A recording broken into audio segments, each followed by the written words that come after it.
information exclusive, TF1, LCI, le Kremlin a fait une proposition à la France concernant le cas de Laurent Vinatier. Laurent Vinatier, ce chercheur français condamné en octobre 2024 à 3 ans de prison, notamment pour ne pas s'être enregistré en tant qu'agent de l'étranger selon Moscou.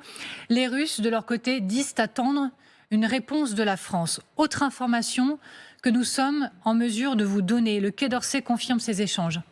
Et c'est à travers vous, Jérôme Garraud, merci beaucoup d'être en direct avec nous, c'est à travers vous, Jérôme Garraud, que tout s'est passé ces dernières heures. En réalité, c'est vous que le Kremlin a appelé, je le répète, c'est vous que le Kremlin a appelé, pas l'Élysée.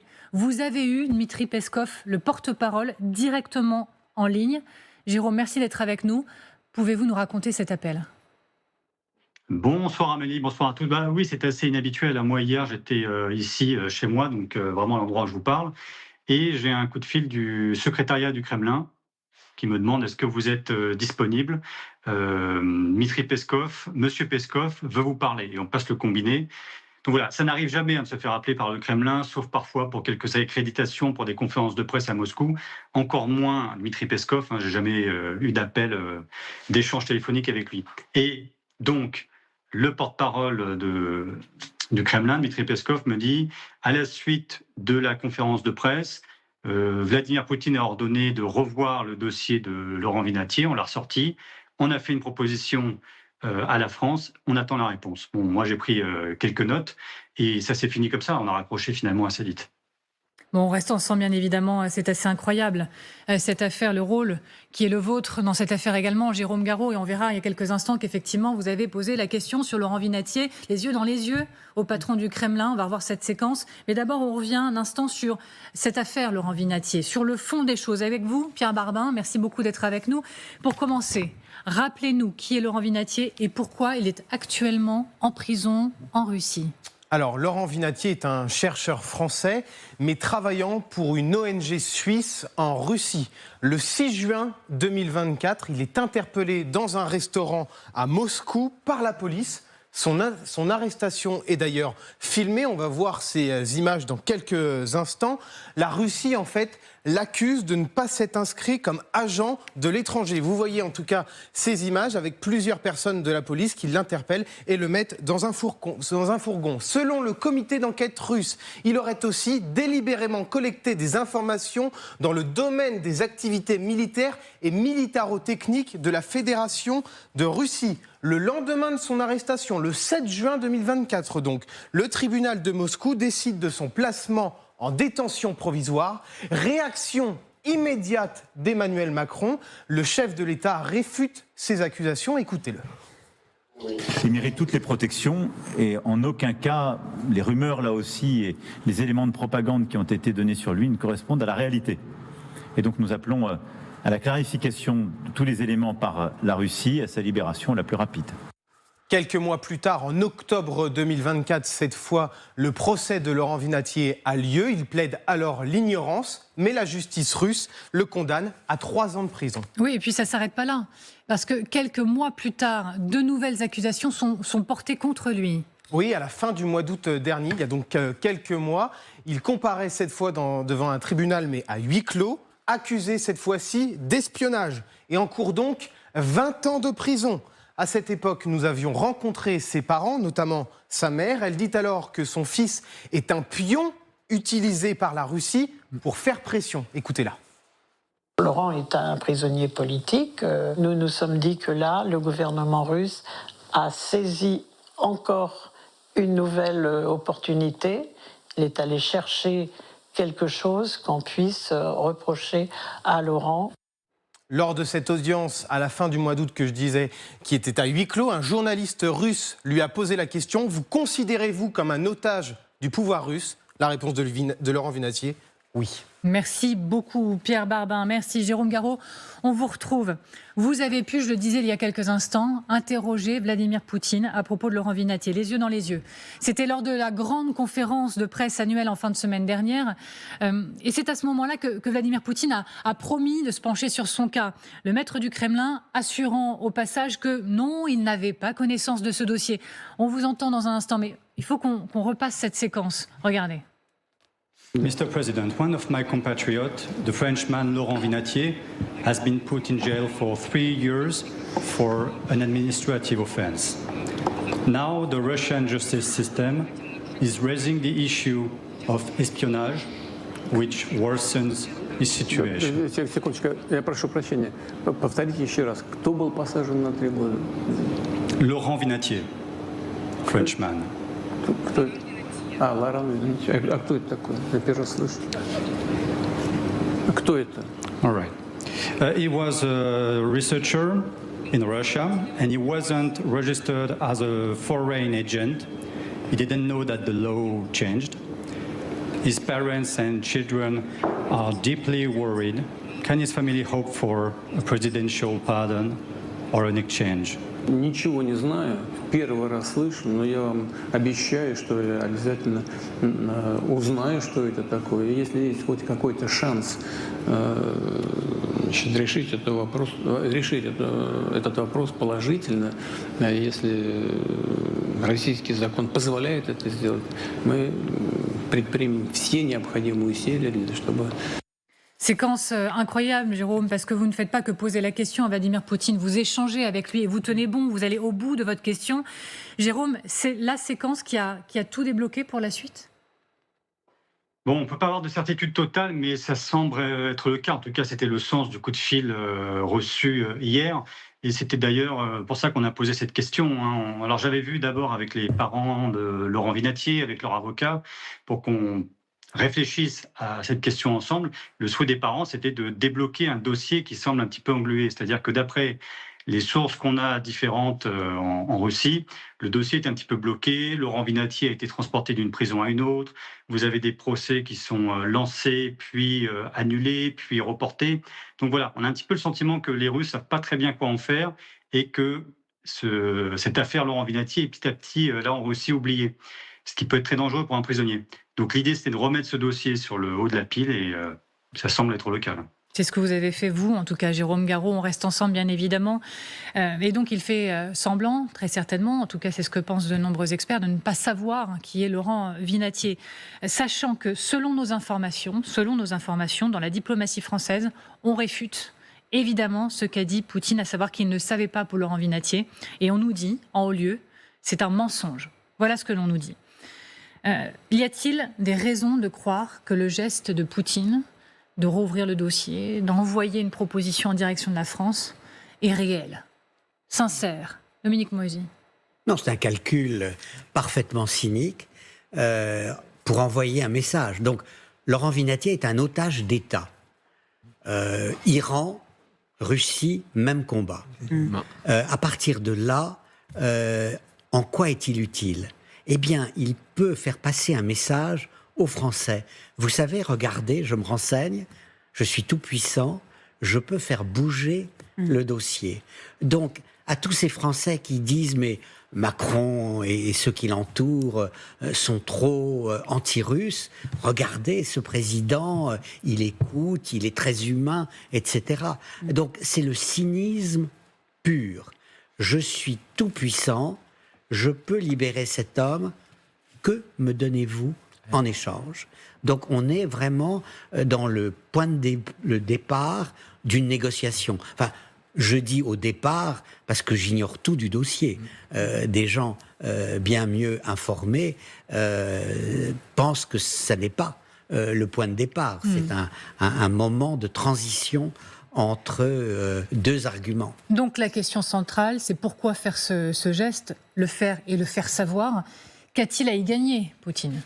Tout d'abord, vous aurez remarqué que Vladimir Poutine aurait pu utiliser le canal, bien que s'étant au cours de la conférence de presse adressée aux journalistes, il y a un canal officiel, nous avons un ambassadeur, Nicolas Rivière, sur place, un ambassadeur de France, il y a un canal diplomatique, et ce d'autant que le Quai d'Orsay a déjà été en rapport avec les autorités russes sur ce dossier. Il ne le fait pas. En théâtralisant sa réponse, c'est aussi, ça vient en complément de ce qui se fait actuellement, c'est aussi une façon de nous dire, voilà, ça ne va pas être une négociation discrète, mais voilà, je m'invite dans le débat public français, c'est déjà cela, il le fait, et je rejoins ce que vient de dire Dominique, en théâtralisant, en disant j'interviens dans le débat, il nous pose, c'est la question, j'ai envie de dire, c'est une question une sorte de motion de censure. Vous voyez, à vous de signer, à vous de voir ce que vous souhaitez faire. Effectivement, vous remarquerez que c'est la même technique entre Moscou et l'Iran et Téhéran. On a des otages, des Français ou étrangers qu'on prend comme otages et on leur dit vous avez enfreint la loi et rassurez-vous, on peut aussi vous libérer à condition d'obtenir quelque chose de votre pays d'origine. Je vais le rappeler, mais je le referai encore. Dmitri Peskov a appelé directement Jérôme Garot, notre correspondant TF1 LCI à Moscou, l'a appelé directement. Il l'a eu au téléphone directement. Donc pourquoi aller au bout de cette démarche? Pourquoi le faire et pourquoi le faire savoir de cette manière-là? D'abord, bravo à Jérôme, parce que c'est quand même un travail impressionnant, comme il a l'habitude, bien évidemment. Mais pourquoi appeler un journaliste au lieu, effectivement, d'appeler un ambassadeur ou l'ambassade sur place? Parce que les médias occidentaux sont aussi, pour lui, un vecteur de propagande, d'information. On a parlé de guerre informationnelle beaucoup sur ce plateau. On en a parlé ensemble. C'est aussi une guerre informationnelle. Et il veut... Alors, effectivement, il va vouloir quelque chose. On verra ce que c'est. Mais il y a aussi un message à faire passer. En passant par Jérôme, il sait très bien que ça va être sur LCI et que ça va être repris par ailleurs. C'est des calculs. C'est des gens qui, même en interne, utilisent les médias pour leur propagande. On le voit beaucoup ici avec Soloviev et d'autres. Donc pour eux, le média, c'est un outil. Mais n'étant pas nous-mêmes vecteurs de propagande, traitant l'information importante concernant... Non, mais bien sûr, mais c'est toujours important de le préciser. Bien évidemment. Il s'agit d'un Français, d'une famille française. Derrière, il y a des enjeux. Il y a des vrais enjeux. Effectivement, et ce ne sont pas des informations qu'on peut, nous, avoir, garder dans un coin. Il faut... J'entends bien. Moi aussi, je fais mon boulot en le rappelant. Mais vous parlez du point de départ d'une négociation. Ouvrons ce tiroir-là de notre discussion. Quelle compensation? Contre quoi? Un échange? Qui dit négociation dit concession. Qu'attend-il si les négociations avancent en échange? Moi, ce que je remarque, c'est que d'une part, Poutine se montre gentil, prêt à faire des concessions, mais en même temps, on a l'attaque dont on vient de parler. Donc, il souffle le chaud et le froid. C'est ce que les Soviétiques faisaient pendant la guerre froide. Donc, ici, c'est difficile de comprendre exactement qu'est-ce qu'ils veulent obtenir. Parce que d'un côté, ils semblent être prêts à libérer M. Vinatier, mais de l'autre côté, on paralyse la poste française. Donc, qu'est-ce qu'ils veulent obtenir? J'imagine que c'est une diminution de l'aide apportée à l'Ukraine. Même question, Dominique Moisy. S'il avance dans les négociations, que vaut-il en échange? Quelles concessions attend-il en échange? La libération d'un Russe qui est... Oui, je pense que c'est plutôt... D'un Russe qui est lui un vrai espion. Et donc ça, c'est un processus... Les Iraniens on a des noms, on a des profils en tête. On a des profils... Pardonnez-moi, est-ce qu'on a des profils en tête de Russes espions importants, majeurs pour le Kremlin, qui sont dans nos geôles, dans nos prisons, et qu'il voudrait voir libérés? Oui, certainement, mais je ne le connais pas. Mais je crois que ce qui est important, c'est nous cherchons à garder ces questions les plus discrètes possibles. C'est la diplomatie secrète, c'est la tradition.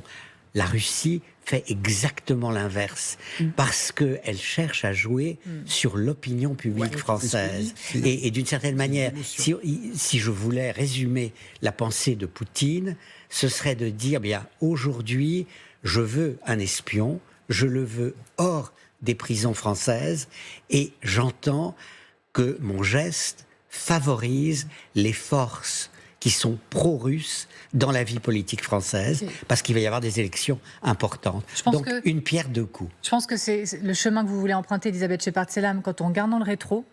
Des échanges de prisonniers, il y en a eu, et des majeurs entre les États-Unis et les Russes notamment. Vous vous souvenez très bien, j'en suis persuadée, de la basketteuse américaine Brittney Griner. Elle a été libérée 10 mois plus tard après avoir été emprisonnée, et c'était au terme d'un accord qui a vu la libération en retour du marchand d'armes Victor Bout. Très méchant, on va le dire comme ça. Un personnage vraiment très, très important dans le dispositif du Kremlin, et il l'a obtenu en échange. Est-ce qu'il cherche la même chose avec nous? Ça peut être quelqu'un comme lui. Vous vous souvenez, après, il y a eu d'autres échanges avec les Américains, et c'était pas des gens qui étaient dans des prisons américaines, mais une famille et une famille d'espions cachés. Qui parlaient qu'espagnol, les enfants ne parlaient qu'espagnol. Donc ça peut être, je pense qu'ils étaient en Slovénie ou quelque chose comme ça, ça peut être quelqu'un qui est dans une autre prison européenne, dont on ne se suspecte pas. Effectivement, la basketteuse était échangée contre quelqu'un qui était quand même un grand bandit, pour être gentil. Ça peut être une famille d'espions chopés par les Allemands, par un autre allié de la France, donc ils souhaitent rapatrier. Donc il peut y avoir des surprises dans les échanges, comme on a vu avec les derniers échanges avec les Américains. Cette question maintenant, comment tout cela peut-il se passer en coulisses, si ça se poursuit en effet? En quels termes? Quels protagonistes autour de la table ou même au bout du fil? Et là, je me tourne à nouveau vers vous, Jérôme Garraud. Comment imaginer les tractations? Vous en parliez, c'est tout à fait opaque, mais c'est vrai que si on regarde un petit peu dans le rétroviseur, dans le passé, vous aviez par exemple le journaliste américain Evan Gershkovich. En même temps que lui, un autre Américain a été libéré, qui était à peu près accusé de la même chose. Il était arrivé en 2018 en Russie, a été arrêté immédiatement et accusé d'espionnage. Et finalement, ils ont été échangés.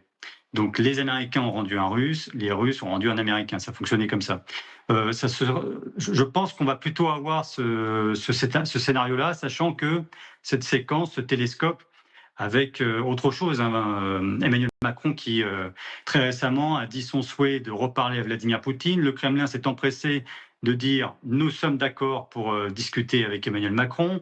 L'Élysée qui fait un communiqué pour dire qu'ils sont contents que le Kremlin accepte un dialogue. Bref, il y a un petit ping-pong diplomatique en ce moment. Il s'agit évidemment de parler de l'Ukraine avant tout, mais je pense que le dossier Laurent Vinatier sera aussi évoqué certainement. Je reviens vers vous, Jérôme, dans un instant. Allez-y, Jean-Claude Bougeot. Oui, dans ce type de situation, il n'y a pas de processus figé.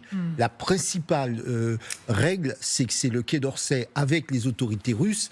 Ensemble, ils négocieront la sortie, les conditions. Et puis là, c'est une façon de nous dire, parce que c'est pas le journaliste ou effectivement LCI ou TF1 qui va rentrer en négociation, même si l'information a été donnée par un journaliste de votre chaîne. En revanche, il est évident que c'est d'ailleurs une obligation de l'ambassadeur de France de prendre contact avec le ministère russe des Affaires étrangères et de commencer à discuter. Ça, c'est la première possibilité. Mais nous avons vu que récemment, avec notamment dans l'affaire Boualem-Samsal, qu'il y a eu un pays tiers qui est intervenu. Dans ce type de conflit, on peut très bien avoir un pays tiers qui intervienne. On peut très bien imaginer demain que les États-Unis disent à la France « Est-ce que vous voulez qu'on intervienne auprès de Poutine ?» Toutes les configurations sont possibles et c'est vrai qu'il faut se dire que notre principale préoccupation, c'est de faire en sorte que nos otages soient libérés parce que ce ne sont pas des conditions de détention comme on peut les avoir chez nous en Occident et qui ne sont déjà pas très, très agréables, mais qu'en plus, on ne sait pas combien de temps ça peut durer, etc. Donc on voit bien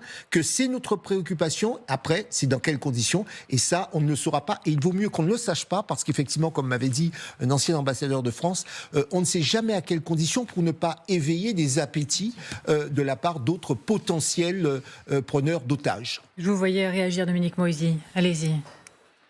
Non, je ne suis pas sûr que l'Amérique joue le rôle d'intermédiaire dans ce cas-là. Ça pourrait être un autre pays. Je pense à beaucoup de pays, évidemment. Mais le dernier, me semble-t-il, aujourd'hui, ce serait l'Amérique. Mais en tout cas, Ronald Latouche, j'entendais bien ce que vous disiez un tout petit peu plus tôt dans l'émission. Pour vous, c'est potentiellement l'une des raisons pour lesquelles Emmanuel Macron s'est dit prêt à reprendre le dialogue avec Poutine, parce qu'il y a Laurent Vinatier en prison? C'est l'impression que je ne comprends pas pourquoi le président Macron décide aujourd'hui de vouloir rétablir le contact à haut niveau avec Vladimir Poutine. Sinon, justement, la possibilité de faire libérer M. Vinatier, qui, comme on le disait tout à l'heure, est un otage. Je travaille à Sciences Po. On a eu 2 chercheurs du CERI qui ont été otages en Iran pendant plusieurs années, Roland Marshall et Fariba Adelka, et qui ont été échangés. On ne sait pas trop contre qui, contre quoi. Mais je trouve que c'est terrible, c'est une attitude mafieuse. Et comme vous venez de le dire, le risque, c'est si on dit trop ouvertement ce qu'on est prêt à offrir en échange, effectivement, ça pourrait donner des idées à d'autres pays qui feraient la même chose, qui interviendraient, qui arrêteraient le moindre chercheur ou journaliste. Je m'inquiète même pour M. Garraud. Moi, ça fait des mois que je le vois en Russie. Je me dis, il est courageux, ce type, parce que j'ai une amie russe qui en 2008, elle m'a dit « Je ne retournerai jamais en Russie ». Alors que M. Garraud il est exposé. Hein. Et ça faisait 20 ans qu'il il a passé un chapeau bas, parce que c'est un type courageux. Hein. Alors ça, on va lui répéter encore et encore. Il a toute notre admiration et bien plus encore, Jérôme Garraud. Il est vraiment spectaculaire dans tout ce qu'il fait. Et je vous retrouve dans un instant, Jérôme Garraud. Prenez tout ce qu'on vous dit, prenez-le, mettez-le avec vous, emportez-le avec vous, bien sûr. Allez-y, Dominique Moïsi. Mes félicitations aussi à Jérôme Garraud pour son courage. Mais le point que je voulais souligner était le suivant. Je ne crois pas que le président Macron se soit dit prêt à négocier avec Poutine pour faire libérer Monsieur Vinatier. Il est, si tout va bien, non, il y a des victimes collatérales. Lui, c'est un bénéficiaire collatéral de cette ouverture du président Macron. Ce sont pour des raisons géopolitiques que nous avons mentionnées. Ça n'est certainement pas, de mon point de vue, son objectif. C'est pour lui, c'est très bien, mais c'est secondaire. Elisabeth. Je rejoins, et on a déjà discuté sur ce plateau, Dominique Moïsi, je ne pense pas. C'est pour ça que le président a émis ce souhait de reparler à Poutine. Je pense qu'il y a autre chose en jeu, notamment le fait de ne pas se faire court-circuiter par les Américains dans les négociations sur l'Ukraine qui priment malheureusement sur le sort des otages d'État français en Russie. Après, ça peut que aider si on en discute avec les Russes, bien évidemment. Mais de faire ça tout seul, comme ça, la France... C'était quand même dans la chronologie de ce qui s'est passé à Bruxelles. Donc, moi, je sais pas. Je trouve que la décision d'y aller seul comme ça, de la part de Macron, c'est une maladresse. C'est l'opinion. Moi, je crois qu'il y a deux sujets sur cette démarche. La première, est-ce qu'on doit, et on l'a abordé en début d'émission, est-ce qu'on doit parler à Poutine sur le principe? Oui, parce qu'on ne parle jamais dans ces situations qu'aux gens avec lesquels on n'est pas d'accord, sur le principe. Après, c'est surtout pour dire quoi et avec quels objectifs. Est-ce que, quand on dit aller seul, et je suis d'accord, c'est de savoir qu'est-ce que les Européens, sur quoi les Européens se sont accordés pour qu'éventuellement le président de la République française se dise au nom aussi d'une majorité ou d'une tendance ou d'un mouvement. Parce que si c'est pour y aller tout seul et pour derrière dire, eh bien, je vais consulter mes amis ou mes partenaires européens, ça affaiblit la situation. Et n'oublions jamais que les Russes sont d'excellents connaisseurs de la politique étrangère occidentale, que ce soit en Europe ou que ce soit aux États-Unis. Donc là-dessus, il faut qu'on soit toujours extrêmement prudent. Je tiens à dire que l'on pense, bien évidemment, tout particulièrement à la famille de Laurent Vinatier. Jérôme Garraud, c'est vous qui l'avez prévenu, la famille de Laurent Vinatier, ces dernières heures? Oui, alors j'ai appelé la mère de Laurent Vinatier pour que ces informations soient portées à leur connaissance dès maintenant et pas en regardant la télévision plus tard. Donc évidemment, ils ont un espoir, mais toujours très prudent. Je leur ai dit, rien n'est fait maintenant. Il faut surtout pas se faire d'illusions ou avoir des espoirs tout de suite, mais en tout cas, on sait que quelque chose bouge et c'était l'intention de départ, de refaire bouger ce dossier côté russe parce que ça semble un petit peu bloqué. Ouais. On reste ensemble. Effectivement, leur prudence, les parents de Laurent Vinatier l'avaient déjà confié à TF1 LCI, juste après justement votre question à Vladimir Poutine en fin de semaine dernière. Regardez. Nous sommes étonnés d'abord parce que nous pensions qu'évidemment il était au courant de ce qui se passe, d'autant que Laurent est le seul prisonnier politique français. Nous avons pris le parti de ne plus espérer naïvement, comme c'était le cas dans les premiers mois qui ont suivi son arrestation. Donc ses parents, qui on pense bien évidemment, ont raison de rester prudents à ce stade. Bien sûr. Bien sûr, Dominique Moïsi. Bien sûr.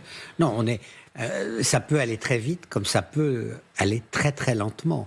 Les Russes voudront leur compensation. Je pense que la prudence s'impose à la fois parce qu'on a bien compris que seul Vladimir Poutine était décisionnaire dans cette affaire. D'ailleurs, il dit « je ne sais rien ».